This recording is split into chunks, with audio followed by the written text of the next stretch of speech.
All right. I'm sure lots of people like myself, when you bought your GMC or Chevy truck or maybe even a vehicle, um, were told by the salesperson, hey, this vehicle's got wireless charging, you'll really enjoy it.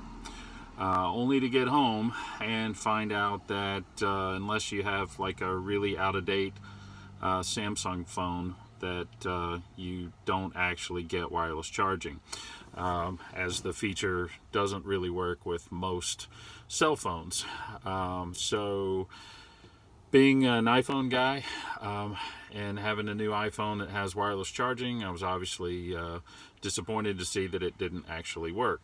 And I read online a lot of different articles about people who had sort of hacked their consoles, but most of them were people that were trying to add it to a vehicle that didn't have it.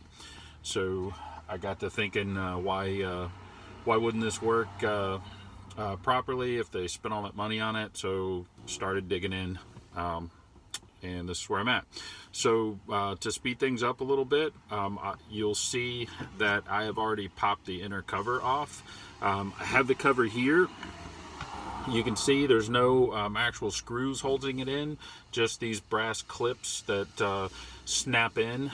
They're just held in by tension, so if you're careful, you can just start around the edges and start prying it out and you'll feel them pop open. I used an upholstery tool, which is, up to you if you have them. They're cheap on the internet, only cost a few bucks. It's like a big orange flat plastic panel that won't break anything. But anyway, so putting that aside, this is what you see when you go into the truck. This is your wireless charging module, and it's plugged in. It has 4 screws that hold it on, and then it's plugged in by just a snap and release fitting. Now, for the purposes of the video, I have already removed some of the screws that hold the guts into this, and I've already removed several of the screws that hold it on. There's 4 screws. So what I'm going to do now is show you what the inside of the charger looks like. You pull this pin out and now it's disconnected.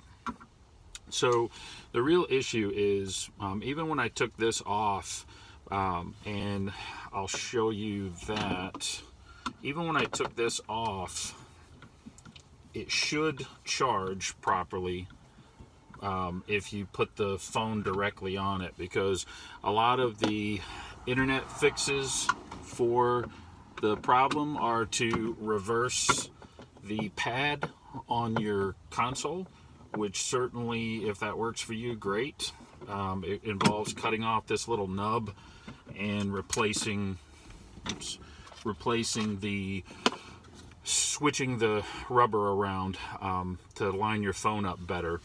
But the big problem is, as you can see, this is the wireless charging model, and even when you plug it in and you take my phone is a iPhone 10, you put it right on the charger, it still doesn't charge. No, there is no position where this charges.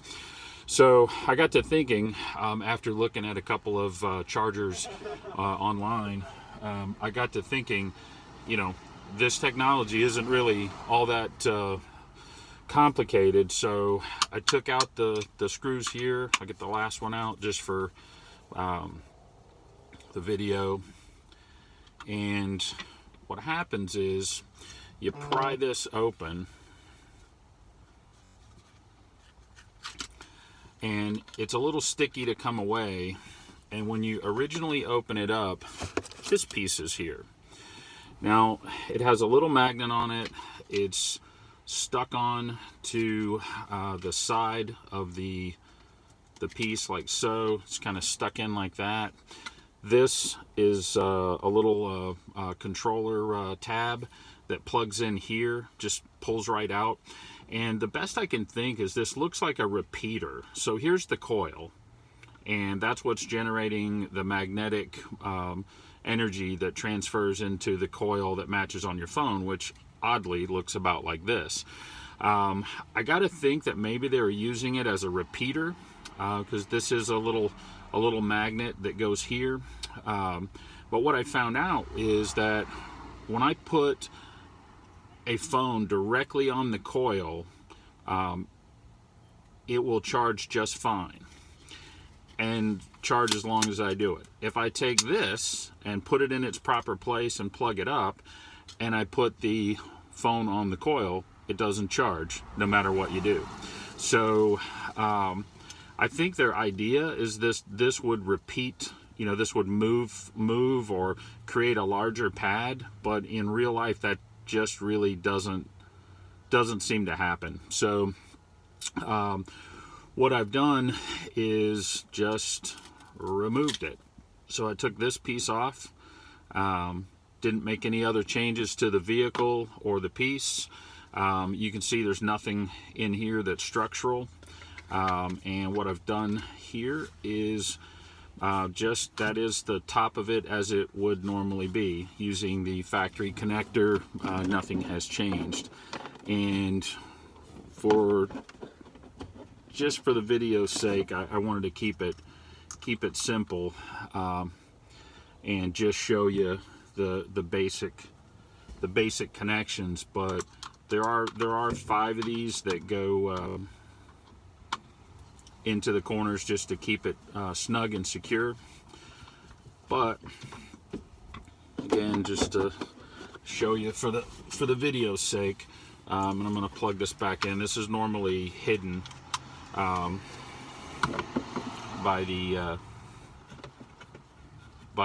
cover.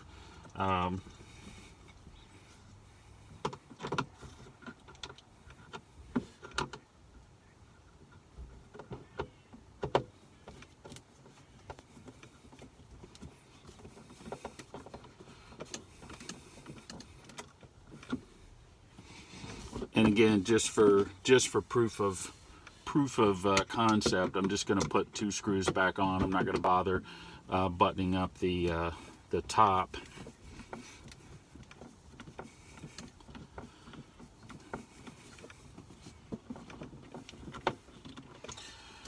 So at this point, all I've done is remove this piece and the little magnet that's inside it. Haven't changed anything else about the truck. And that top piece is as it should be. So we'll fire up the ignition, and we will grab another phone and take a look at it. Sorry for the beep. And you can see all I did was toss it down, put it on the carrier. Swept his hand back and forth in the dim space.